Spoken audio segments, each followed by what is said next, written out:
인면수심이라는 표현을 우리가 가끔씩 씁니다.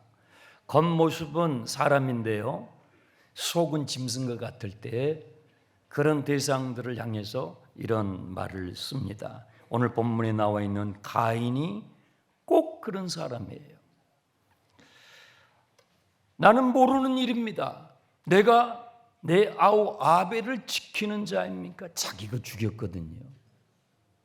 자기가 쳐서 죽였다고요. 그런데 모른다는 거예요. 아무 책임이 없다는 거죠. 겉만 사람이지 뻔뻔스럽게 짝이 없는 짐승처럼 되어가요. 창세기 4장은 에덴에서 추방돼서 에덴의 동편에서 머무는 사람들이 너무나 빠른 속도로 망가져가는 것을 폭로해요. 더 기만적이 되고 더 무례해지고 더 폭력적이 되고 더 이기적이 되어가는 인간의 모습을 고발하고 있습니다. 너가 무슨 일을 저질렀는지 모른다고? 네 아우의 핏소리가 땅에서부터 올라와 나에게 호소하고 있는 그 소리가 너에게는 안 들리니? 하나님께서 가인에게 물으십니다. 여러분, 피는요 대단한 호소력을 가져요. 아이들이, 여러분 자녀들이 동네 아이들하고 같이 어울려가지고 놀면서 티격태격하는 이런 것은 그냥 일반적인 것입니다. 그러면서 다 친구가 되는 거죠. 그런데 그렇게 친구들하고 놀던 여러분 자식이 코피를 흘리고 왔어요. 코피를 흘리고 여러분 집에 들어왔어요. 그러면 그 주르륵 흘리는 그 코피가 여러분을 향해서 호소해요. 엄마를 향해서, 아빠를 향해서 호소한다고요. 뭐라고요? 엄마 지금 뭐 하고 있는 거야? 아빠 복수해달란 말이야. 쌍코피를 터뜨려 달라고 하면서 그 코피가 우리에게 호소를 해요. 피는요 대단한 호소력을 갖습니다. 무고하게 흘려진 아벨의 피가 땅에 흘려져서 하늘에 계신 하나님 앞에 호소하는 거예요. 하나님 억울해요. 하나님 나 너무 억울해요. 나의 억울함을 갚아주세요. 나의 억울함을 풀어주세요 하고 하나님을 향해서 호소합니다. 오늘날 지구촌 곳곳에서 무고하게 흘려진 희생당한 이 아벨과 같은 핏소리가 하늘에 가득합니다. 저 우크라이나에도 전쟁터에 자식들을 보낸 러시아의 부모들의 가슴에도, 팔레스틴에도, 이스라엘에도, 중국에도, 미국에도, 북한에도, 우리나라에도, 우리가 살고 있는 이 지구촌에는 이런 피 맺힌 억울한 사람들의 소리가 하늘을 향해서 올라가요. 당장에 이 가인은요 처형해 버려야 돼요. 목 쳐야 돼요. 동생을 무자비하게 죽였잖아요. 그렇죠? 그런데 하나님께서는 죽음 마땅한 이 가인에게 사형을 온도하지 않으시고 이런 벌을 주십니다. 11절 보세요. 땅이 그 입을 벌려 내 손에서부터 내 아우의 피를 받았은즉 내가 땅에서 저주를 받으리니 너가 밭을 갈아도 땅이 다시는 그 효력을 내게 주지 아니할 것이요 너는 땅에서 피하며 유리하는 이리저리 떠도는 인생. 너가 땅을 갈 텐데 그 땅이 너가 죽인 아벨의 피로 인하여 땅의 정상적인 기능을 하지 못하게 될 터이니 너는 이곳저곳을 떠돌아다니는 방랑하는 사람, 떠도는 인생이 되리라. 가인이 이 하나님의 말씀을 듣고 자신이 저지른 죄를 뉘우쳐야 되는데 뉘우치기는커녕 하소연을 해요. 그 내용이 13절 14절이에요. 내 죄벌이 지기가 너무 무거우니, 아니 지금 뉘우쳐도 시원하지 않을 판이잖아요. 그런데 죄벌이 지금 무겁다라고 탓을 하는 거야. 하나님께 항변을 하는 거예요. 무자비하게 동생을 죽인 살인자가 정작 자신이 누군가에게 죽임을 당할까 봐 두려워서 형을 감해달라고 지금 항변을 하는 어처구니 없는 뻔뻔스러운, 정말 철면피 같은, 자기밖에 모르는, 자기 때문에 고통당하면서 죽어간 아벨에 대해서는 한마디 말이 없어요.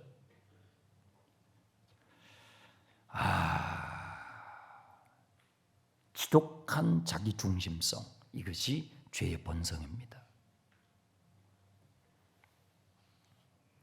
가인은 자신이 저지른 죄에 대해서 자백하지 않았습니다. 아직도 회개하지 않았습니다. 그런데 참 하나님이 이상해요. 아직 회개하지 않는 아담과 하와에게 가죽옷을 입혀주시더니 이번에도 아직 회개하지 않는 가인에게 오히려 은혜를 베푸셔요. 가인을 해롭게 하는 사람은 벌을 7배나 더하게 할 것이다 하면서 가인에게 안전을 보장하는 표까지 주세요.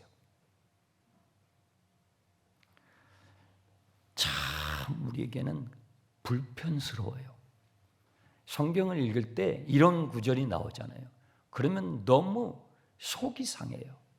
우리를 불편스럽게 하는 것은 뻔뻔하기 그지없는 이 가인의 태도보다도 이런 가인에게 과분한 은혜를 베푸시는 하나님의 태도예요. 일벌백계를 해야 되잖아요. 하나님이 이러시면 안 되잖아요. 하나님이 이렇게 나오시면 억울하게 죽은 아벨의 피는 어떻게 되는 거예요? 그래서 우리는요, 이런 본문을 읽을 때마다, 성경을 읽을 때마다 이런 구절이 나오면 너무 불편해요. 속상해요. 하나님 마음에 안 들어요. 그런데 여러분들이 착각하지 말아야 할 부분이 있어요. 여러분들이 성경을 읽으실 때 저와 여러분 우리 모두가 아벨에게 가까운 것이 아니라 가인에게 가깝다는 사실, 하나님은 복수심에 불타는 복수의 화신이 아니에요. 하나님께서 우리에게 독생자 예수 그리스도를 보내주신 이유는요, 우리가 가인 같기 때문이에요. 죄에 사로잡혀 있는 가인, 마귀에게 사로잡혀 있는 가인, 기만적이고 무례하고 간교하고 이기적이고 자기 스스로는, 자기의 힘으로는 도저히 벗어날 수 없는 가인. 그렇죠. 우리는 우리의 스스로는 이 죄악의 사슬에서 돌이킬 수 없는, 돌이킬 실력이 없는, 양심에 화인 맞은 것 같은 가인처럼 되어 있죠. 우리는요, 악을 악으로 갚는 것이 선수예요. 선수예요, 선수. 악순환을 심화시키는 데는 전문가들이에요. 그렇죠? 근데 우리는요, 악을 선으로 이기는 데는 실력이 없어요. 악을 선으로, 그래서 악순환을 멈추게 할 수 있는 실력이 없어요. 빵점이에요. 복수하는 것은 기가 막히게 잘해요. 그러나 그 악순환을 멈출 수 있는, 죄와 사망의 법을 멈추게 하는 데는 우리는 실력이 없어요. 그래서 십자가가 필요해요. 그래서 성경은 히브리서 기자는 이렇게 우리에게 가르쳐 주죠. 아벨이 흘렸던 피보다도 더 나은 피, 예수 그리스도의 피가 필요했다고요. 오늘이 종료주일입니다. 예수님께서 예루살렘에 입성하실 때에 막 사람들이 종려나무 가지로 그냥 흔들면서 예수님을 환영을 했어요. 예수님께서 나귀 새끼를 타시고 예루살렘 성에 입성하셨어요. 참 겸손하시잖아요. 세상의 군왕들은 그런 걸 타지 않아요. 큰 말 타죠. 리무진을 타죠. 근데 예수님은 겸손하셔가지고 그것도 나귀 새끼를 타세요. 그러니까 그 모양이 얼마나 우스꽝스럽겠어요. 네. 예수님께서 나귀를 타시고 예루살렘에 입성하실 때 그 길이 지금도 있어요. 여러분 성지순례 가보시면 이제 그런 기회를 가질 텐데 저도 그 길을 걸어봤어요. 사람들이 호산나 호산나 다윗의 자손이여 막 손을 흔들면서 예수님을 환영했지만 주님은 아셨어요. 저들의 저 외침이 며칠만 지나면 예수님을 십자가에 못 박으라고, 저 나사렛 예수를 십자가에 못 박아버리라고 돌변할 것을 예수님은 아셨다 이 말이에요. 예수님께서 빌라도의 법정에서 재판을 받으세요. 이것은요 정말 역사의 길이 남을 재판이에요. 악법도 이런 법이 없는 거예요. 주님은 끌려가셔서 빌라도의 법정에서 십자가 처형을 받습니다. 그리고 골고다 언덕까지 그 거리를 비아돌로로사, 라틴어로 슬픔의 길이라는 거예요. 그 길을 주님이 걸어가실 때에 건장한 육체미를 자랑하면서 가신 게 아니에요. 밤새 신문을 당하셨고 희롱을 당하셨고 주님은 39대의 태장을 맞으셨는데 예수님께서 마셨던 그 채찍을 여러분들이 영화로라도 잠깐 보셨다면 그 채찍의 끄트머리는 쇠갈골개가 있는데 그걸로 한 번씩 내리칠 때마다 살점이 떨어져 나가요. 39대를 맞으면요, 맞으면서 사망하는 사람도 많아요. 그 매를 맞으시고 만신창이가 된 몸으로 그 십자가를 들쳐매고 가실 때에 이리 비틀 저리 비틀 수도 없이 쓰러져서 주님이 걸어가셨던 그 길마다 핏자국이 자욱했어요. 가시멜루간을 쓰신 머리에서 피가 주룩주룩 흐르고 대못이 박힌 두 손에서 피가 주룩주룩 흐르고 주님의 그 발목에서 피가 주룩주룩 흐르고 주님의 옆구리에서 창에 찔린 옆구리에서 주르륵 주르륵 피가 십자가를 타고 흘러 땅을 죽였어요. 아벨의 피는요 억울함을 갚아달라는 피였어요. 그러나 십자가에서 흘리신 예수님의 피는요 너의 억울함을 내가 갚았다라는 피였어요. 아벨의 피는 나의 억울함을 복수해달라는 피였어요. 복수를 호소하는 피였다고요. 그러나 십자가에서 흘리신 예수님의 피는 내가 대신 당했으니까 너는 용서해. 내가 너의 모든 억울함을 다 당했으니까 너는 용서하라는 피. 악을 악으로 갚지 말고 악을 손으로 이겨서 죄와 사망의 이 사슬을 끊어내는 하나님의 자식들로 살라는 긍휼을 호소하는 주님의 피였다 이 말이에요. 누구의 피가 더 호소력이 있습니까? 예수의 피입니다. 이 세상의 그 어떤 피 흘림도 십자가의 핏소리를 능가할 수는 없습니다. 그래서 우리는요, 이 고난주간이 다가올 때마다 십자가의 절규를 듣는 거예요.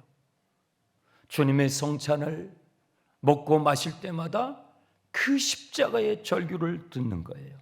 이 세상 어떤 사상도, 어떤 철학도, 어떤 학문도, 어떤 종교에서도 얻을 수 없는 위로와 희망과 용기를 얻는 것입니다. 우리는 내일부터요, 한 주간 동안 하루에 3번씩 성찬식을 해요. 이른 아침 6시, 오전 10시, 저녁 7시. 금요일 밤은 8시 할 거예요. 아마 전 세계에서 고난주간 일주일 내내 하루에 3번씩 18번 성찬하는 데는 아마 여기밖에 없을 거예요.